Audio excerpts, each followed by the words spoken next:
Hello students, I welcome you to this session of Science 2, chapter number 9, Environmental Management. We have discussed till page number 102, that is why it is necessary to manage the solid waste, necessity of solid waste management. Now let us see which are the different ways how we can manage the solid waste. Why it is necessary we have discussed previously. Now we'll go to how the solid waste can be managed. Now in the solid waste management, important things are how you handle the waste once the waste is being generated. It may be in different fields, it may be in industrial sectors, or it may be in medical sectors. In hospitals lot of waste is being generated, so anywhere or in a domestic area, means in houses also waste is generated. So how we handle the waste, that is one thing, handling. Then after handling those waste, how it is being disposed of, where it is being thrown off. Okay, so that is disposing. And then after disposing, is it being treated in a scientific way, or is it left as it is in the surroundings? If it is left as it is in surroundings, then it is going to create a pollution, and the environment is getting affected. So the whatever the solid waste is generated, it has to undergo a treatment, and that too, this treatment should be in a scientific method. Okay, now which are the scientific methods we'll discuss later. So these are the important things: handling of the waste, disposal of the waste, whether you're disposing in proper way. For example, in houses, the wet waste and the dry waste, two types of waste are generated. So are you segregating them? That is important. Then treatment is very important. If our peels of the vegetables fruits are there, or vegetable waste are there, if that is being used in the gardens, then it will generate a manure. So in this way, in a scientific method, you have to treat the waste. Then it is not going to generate a pollution, but instead it will generate a energy that will be useful for us. So scientific and eco-friendly waste management. Now, this one point is separation and categorization of waste. So, what you have to do, you have to separate the, means you have to segregate the different types of waste which are being generated and categorize them, so that it will be sent to the respective recycling plants. For example, it is a glass, metals, then these have to segregate it, so that glass will be sent to glass industries, and steels or solid metals will be sent to those respective plants for recycling. So separation and categorization of the waste. Composting, you know what is meant by composting, means dumping the waste. And for example, the wet waste, if it is dumped, then it can generate a compost, that is a manure, which can be used for as a fertilizer for a farming. So that is composting. Then safe landfill sites. Now, what is meant by this landfill sites? Landfill sites are the areas which are present in the outskirts of the city, and so that the general masses, means the people staying in the areas, will not be affected by the this waste. So these landfill sites are in a safer places. That means they are being located in a outskirts of the city, where the localities are not there. So in Sholapur also we have a landfill site. You may be aware of that, where all the waste from all over the city is being collected, and it is being sent to this landfill site, which is in Tuljapur way, if is there. So you might have heard that. And here how this landfill site is prepared: area is selected, and it is being uh, covered from inner side with a plastic sheet, so that whatever the waste is being dumped here, it is not affecting the soil. Okay, so first plastic lining is there, and then the waste is being dumped there. So this is a safe landfill sites. and it is far away from the cities. Now next is vermicomposting. Vermicomposting means whatever the wet waste is there, in this worms are being added so that it is going to produce manure which is used as a biofertilizer. So that is called vermicomposting. Means wet waste, if you use worms along with the wet waste, it is going to produce manure which can be used as a biofertilizer. Means instead of using chemical fertilizers, you can use this, which will be very eco-friendly. Next is industrial solid waste management. Now industrial solid waste management, again here landfill method is being used. Means a particular area is selected which is far away, and there all the waste is being dumped. That is the industrial solid waste management. Next is a pyrolysis. What is meant by pyrolysis? Pyrolysis is nothing but the burning of the waste at a very high temperature.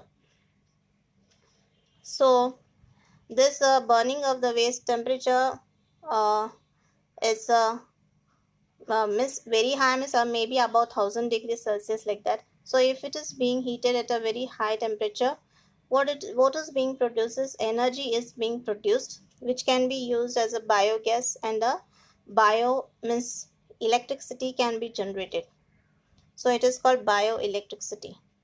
So pyrolysis means heating of the solid waste at a very high temperature. That is the pyrolysis. Next is biomedical waste management. Now biomedical waste means the waste which is generated in the medical fields like hospitals. So their incineration is a method. Now incineration means incinerator is being used, which is a furnace in which the waste is being heated in a controlled manner in presence of oxygen, and the temperature is near about 1025 degrees Celsius. So it is going to generate a ash which can be used to produce the bricks. So it is very useful, and for other many other purposes it can be used. But once again, if you heat the waste, there are some other negative effects also. That is toxic gases like nitrogen dioxide gas may be released to the atmosphere. So harmful toxic gases may be released if the waste is being burnt at a very high temperature. So this is a negative point. Plus point is if you heat the waste, what happens? The need for landfill size will be reduced. Means if you heat the waste will not remain. So the landfill size requirement will be reduced. One more thing, if the waste is being heated, it releases there will be carbon emissions in the atmosphere. So there will be effects on the health of the people like asthma, respiratory problems, breathing problems. So these problems may arise if the waste is being heated to a very high temperature. No doubt it is reducing the waste, solid waste, but it is going to affect the atmosphere. So these are the different scientific eco-friendly waste management methods that has to be implemented so that the waste is being reduced. You can watch the video. I'll send one video about this incineration, what is meant by incineration. Now to reduce the solid waste, what we have to do in our industrial sectors, we have to increase the efficiency of our production processes. Now how we can increase the efficiency of production process? You can use good quality raw materials, means which will generate less waste. You can use good machineries which will generate less pollution in the atmosphere, like tall chimneys you can use which will release the smoke to a larger heights than a generator. So this, if you do these things, then what it is going to do, it will generate a less waste. So this is the thing, you can reduce the solid waste, means increasing the efficiency of a production process. Next is we can implement 3 R's. If we implement 3 R's, that is reduce, reuse, and recycle. This if is being implemented very strictly, then we can reduce the solid waste and the generation of solid waste, and hence the environment gets protected from pollution. Now there are 7 principles of a solid waste management. Now, to bring certain positive things in the society, we have to follow certain, means we have to stick ourselves to certain principles. Then only we can change our mindsets, and there will be change in the society, change in the environment. Okay. So which are the 7 principles? Up till now you are aware of 3 R's, that is reduce, reuse, and recycle. But actually there are 7 R principles for solid waste management, that is reuse, refuse, recycle, rethink, reduced, research, and a regulation and public awareness. So these are the 7 R's that you should stick to yourself. These are the principles that should be imbibed by you means by all of us, so that our environment will be protected and we all will survive safely. Now, reuse, whichever articles we can reuse them. So you should not discard them. You should reuse so that you will not purchase it again from the market. So that will generate a less waste. Next, refuse. Now, what you should refuse, what you should avoid, you should avoid using the articles which are made of non-biodegradable articles. For example, plastics, thermocols, they are not degradable naturally. They remain in the environment for thousands of years. They are not degradable. So you should refuse to use such articles. Plastic should be refused by you. Use bags made of cloth, jute, like that. Next is recycle. The articles, materials, waste has to be segregated and they have to be sent to the recycling plants instead of disposing them as a waste in the dustbins.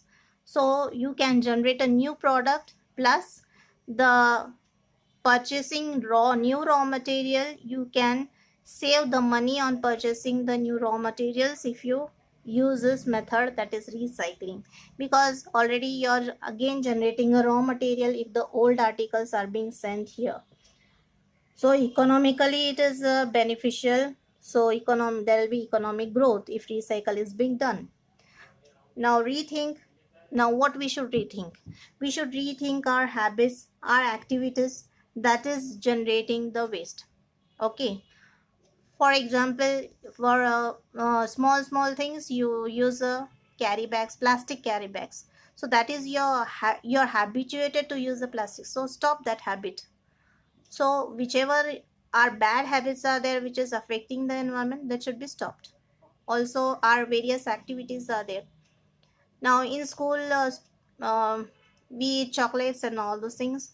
They have wrappers, and while walking in the corridors, it is being thrown here and there. So that activity, that habit has to be stopped.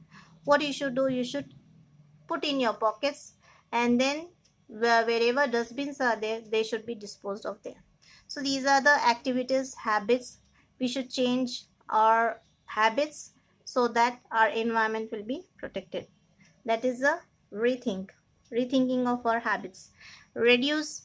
What you can do here, reduce means you have to reduce the use of new articles, means unnecessarily you should not consume the new items from the market. If already it is there in house and still its life is there, then you can continue using.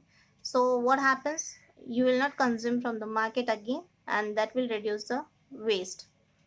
Otherwise, if you throw it in the dustbins, it will be generating a waste. Next is research. Now, conducting research related to reuse of materials that are temporarily out of use. So you have to conduct a research on which are the temporarily discarded materials by you. That on that items you have to think over, you have to do research, means what new item can be made from this uh, outdated items or which are not fit for the use, you can generate a new product. So that research study, thorough study has to be done. Next is regulation and a public awareness. Now regulation means you have to abide yourself to the laws and rules which are set, which are formulated by the government. But most of us show negligence in following these laws and rules. We are not stuck so strictly to the laws and rules. You can see when you're walking in the society, many times people spit anywhere in the open spaces. That is very wrong. Now corona is going on, but still people are so careless, they don't wear masks because they are not stuck to the rules. They spit anywhere, and these microbes, they are spread in air if one spits or one coughs.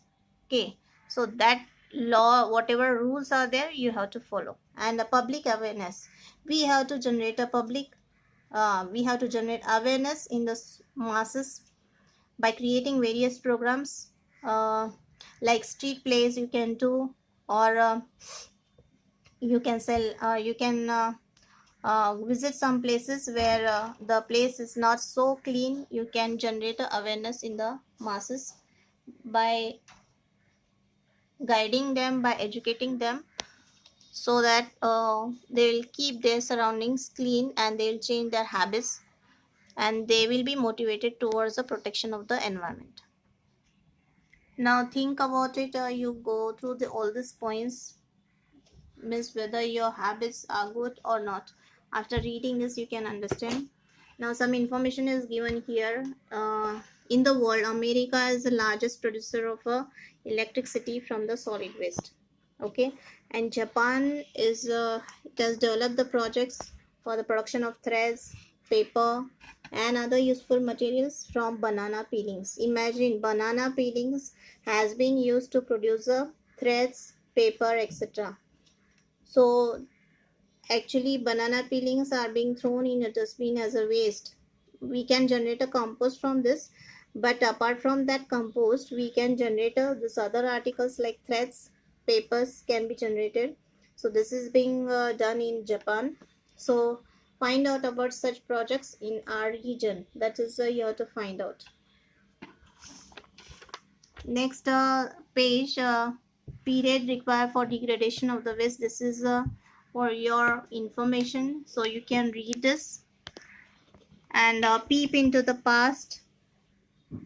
You can see in this plastic bags degradation means the period for natural degradation is 10 lakh years, and thermocol is infinite duration, so they remain as it is in the atmosphere for longer period of time, non-degradable, so we should ban them, we should not use them. A peep into the past, read this, that is for your extra reading. Next we'll move to the disaster management. Now what is mean by disaster? You are quite aware of this.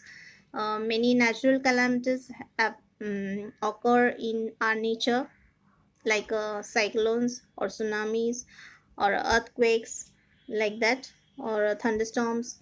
So these are the natural calamities, and it is going to create a disaster in the society. So we have to manage. Pre-management of the disaster is very important.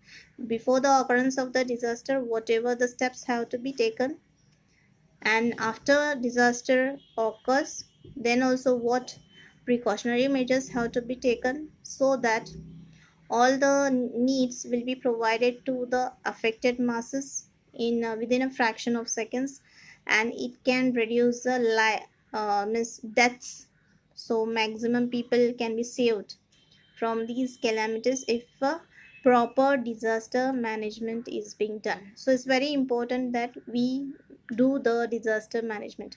Nowadays a huge rainfall, floods, you might be hearing in the news every day in various states in all over India. This year rainfall is too heavy, it's creating lot of problems to the masses in Assam, in Bihar. In many places there has been a huge rainfall there is a huge loss, economic loss to our government, to our India, but still the rescue operations are quick enough to manage all these things because all these things are being planned in a proper way. So let's discuss about disaster management. Now, disasters are of two types. One is a natural disaster and some are man-made disasters.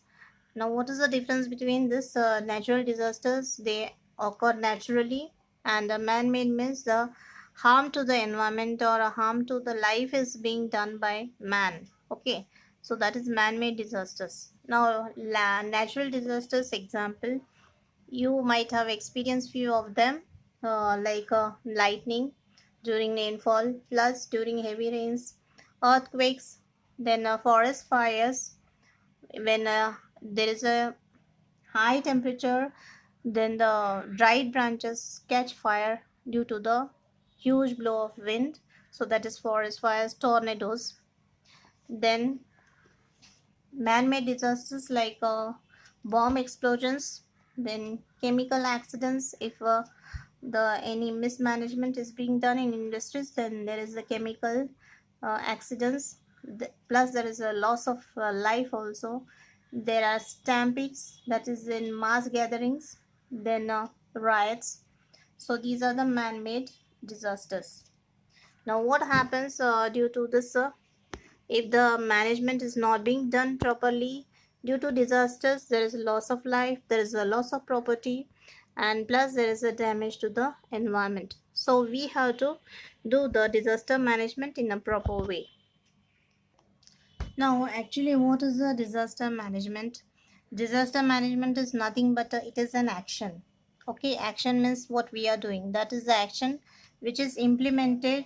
Now, this action is being implemented through proper planning, organized activity, and a proper coordination. So this is a disaster management.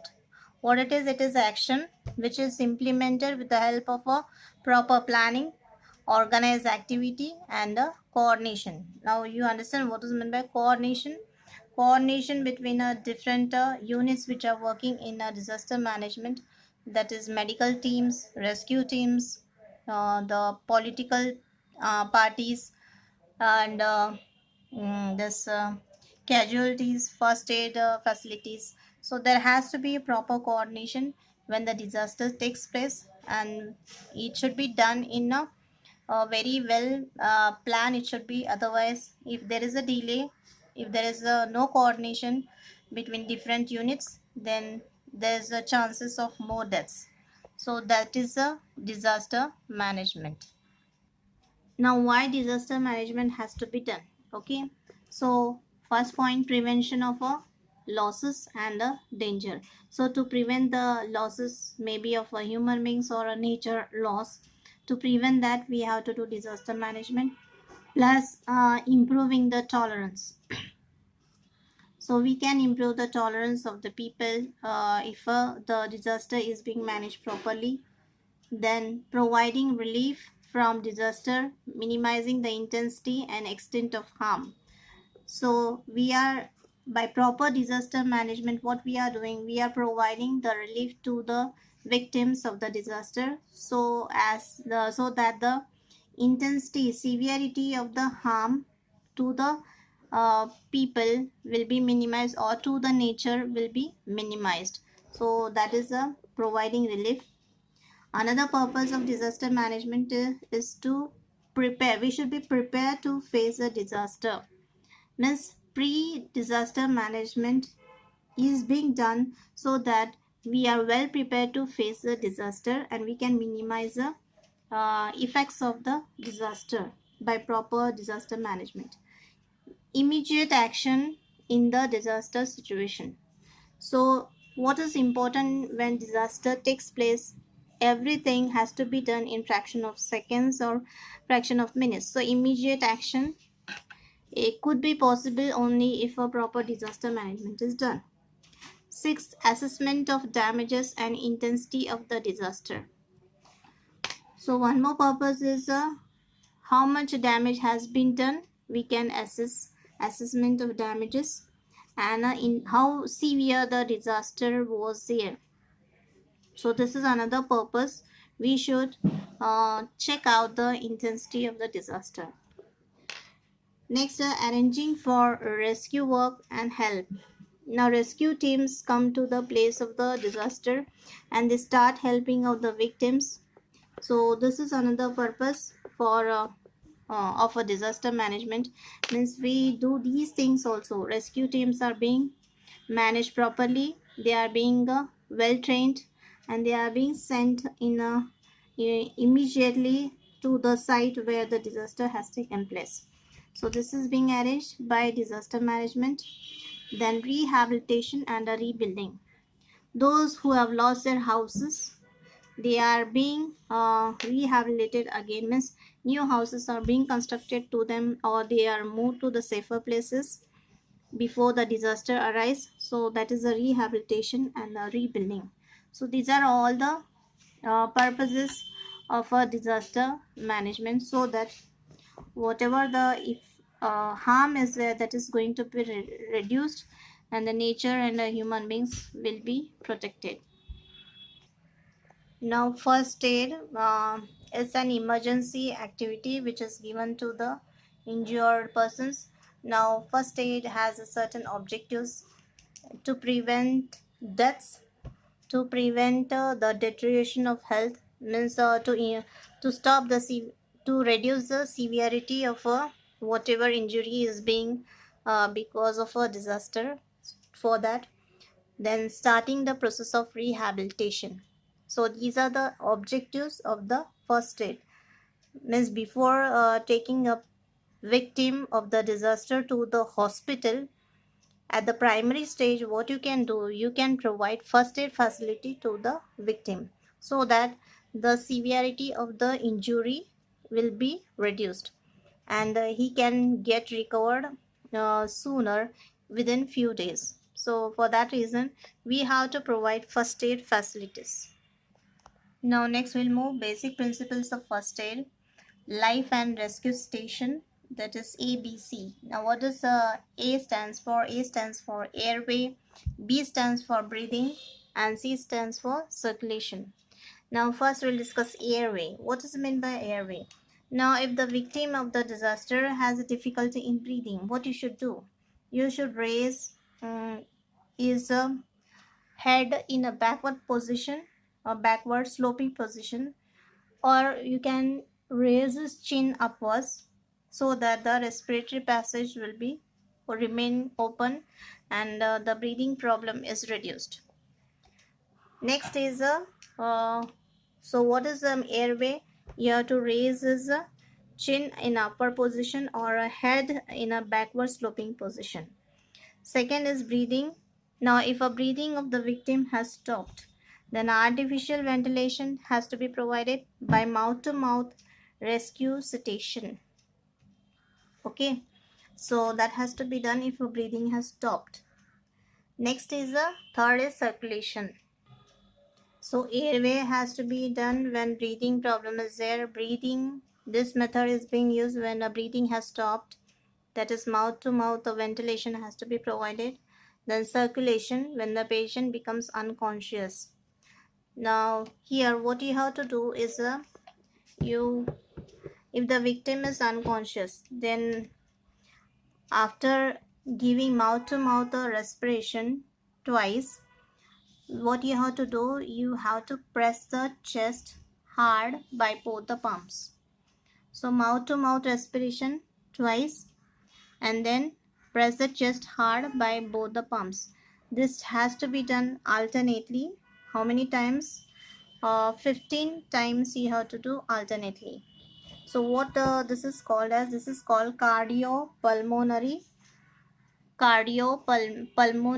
rescue station. Cardio means it's related to heart. Pulmonary means related to the lungs. So it's called cardiopulmonary rescue station, CPR. So by doing this, by mouth to mouth respiration and pressing the chest, what happens? The circulation is becomes normal. So this is called CPR. It's a in the third case, that is circulation. So these are the basic principles of first aid. Now some remedies are given in this box, so you can read this. If suppose if there is a bleeding, then the injured part should be pressed by antiseptic pad, and pressure is applied on it for 5 minutes with either thumb or palm. Next, if there is a fracture, then what you have to do, you should not move that fractured part. It should be immobilized. You can tie with a rope and a wooden plank so that the part is not movable, and the victim has to be moved on a stretcher so that the part is not movable. Burns, you can hold the burnt part under the flowing cold water for at least 10 minutes so that it will be healed uh, in a short period of time. Next is a rice remedy. Rice remedy is used in case of a sprains or a twisting and a contusion. Contusion means a rupture of a blood capillaries in your injured part, that is a contusion.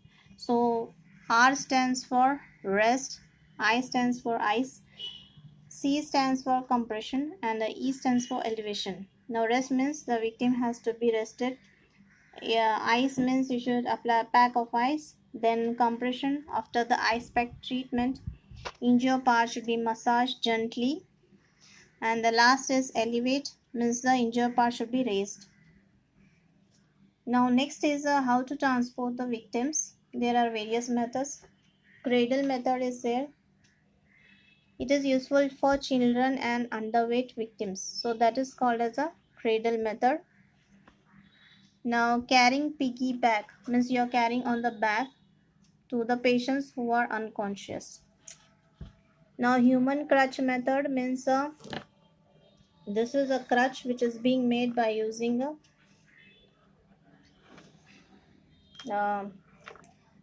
human crutch method, carrying on a 4-hand chair, that is called as a crutch. You can see the picture is given, that is a carrying on 4-hand chair.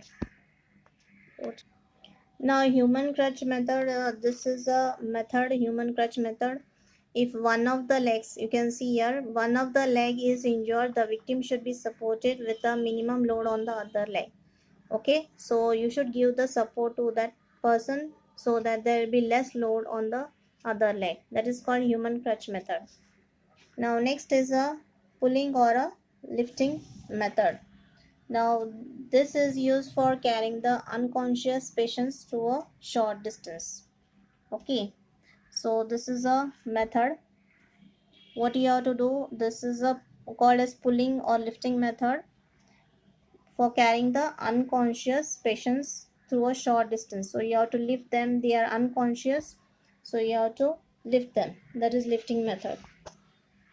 Next is carrying on a 4-hand chair. Now you can make a chair by using 4 hands like this, and you can carry the person on this 4-hand chair so that the lower part, means the part which is below the waist, when it needs a support, then that time this 4-handed chair is being used. So you have to carry the victim on the 4-hand chair. Next is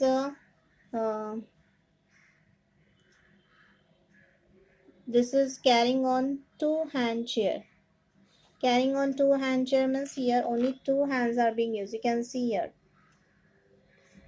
this one is a 2-hand chair, useful for those patients who cannot use their hands but can hold their body upright.